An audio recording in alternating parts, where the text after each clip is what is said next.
Hi guys, it's me Paula and welcome back to my channel.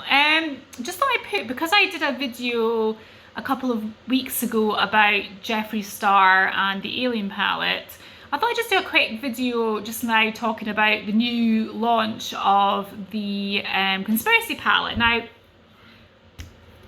I've got mixed feelings about it. I thought this is something that is such a big thing to hit the internet at the moment, that it's one thing that I think should be chatted about. Now, I absolutely love Shane Dawson. Love Shane Dawson. Love all his sort of documentary type videos. I actually love the interaction between him and Jefree Star. I think, they obviously care a lot about each other and have mutually helped each other out. And I just love the series about the making of the Conspiracy palette. Now, basically, as you'll probably seen on YouTube at the moment, basically the palette launch on Friday completely closed down a lot of companies with web pages. I think Shopify was down. I think Beauty Bay was completely down. I was considering getting the small one, the small palette on Friday, but then I thought about it and thought, no, I'm not going to get it. But I heard that people were, within minutes of going on Beauty Bay, it shut down. People were in queues, money was being taken off people's accounts, and then it hadn't confirmed that the purchase had gone through, and various craziness. I think Jefree Star's website went down. A lot of the big Morphe, they went down, and I think there was queues right around the block for the Morphe store in New York.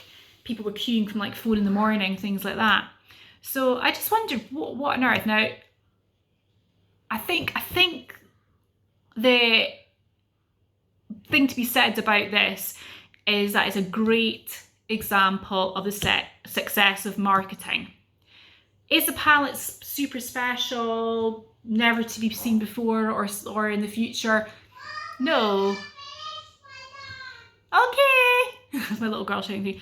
Is it this kind of thing that you'll never see again? You'll never have shadows of this quality, pigmentation and colour range again in the future?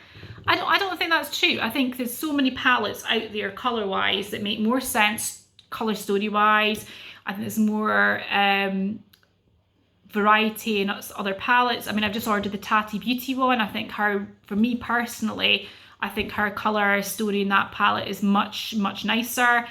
I think they've obviously worked hard at choosing the colours in the Conspiracy palette. I do like the, for example, the sleep paralysis shade. I like some of the shades in the mini controversy. But there's lots there that I'm thinking, what would you do in the real world? Would you go out with bright yellow eyeshadow on? Now, maybe some people would, and if you're very experimental with your makeup, maybe you would. But look at that, like the cheese dust one. And I think for me personally, and I did think of getting it to support Shane Dawson, because I do like Shane Dawson, as I've said. But I thought no, because would I use it? Probably not. Maybe a couple of shades. I do like the coolness of the box, it's fantastic. But would I use it? And also as well, I do think with the Jefree Star formula, I do think sometimes it can be a bit dusty. And certainly the shimmers, and I have actually seen a few people try on the palette online, and they have been mentioning that there's been a bit of fallout with some of the shadows.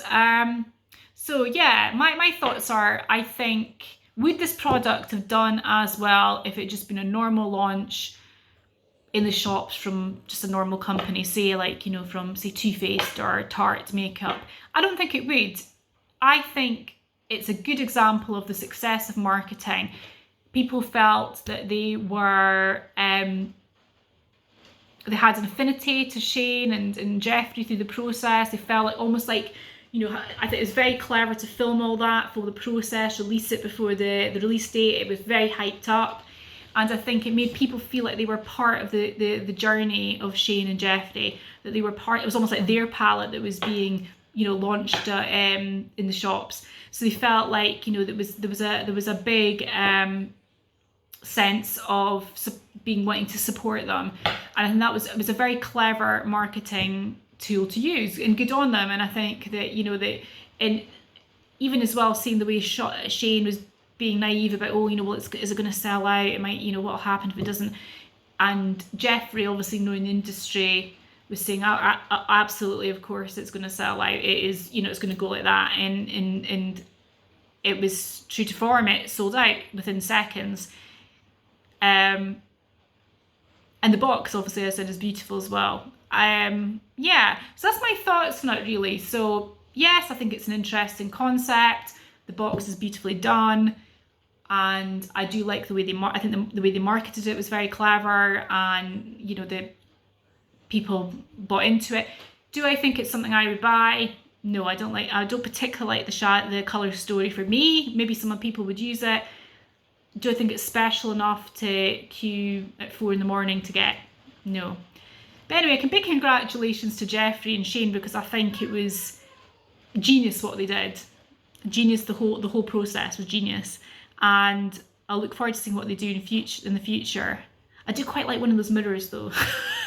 Having said that, I do want one of the pig mirrors. They're really cute. Anyway, bye for now. Drop down some comments of what you thought of the palette. Did you get it? Did you go straight on the web, one of the websites, just as it opened up for sale? Did you get one? Did you queue for it since 4 in the morning to get one at the Morphe store? What do you think of the palette? Would you buy it when it will inevitably get re-released? Thanks for now, and please subscribe if you haven't already done so. Bye bye.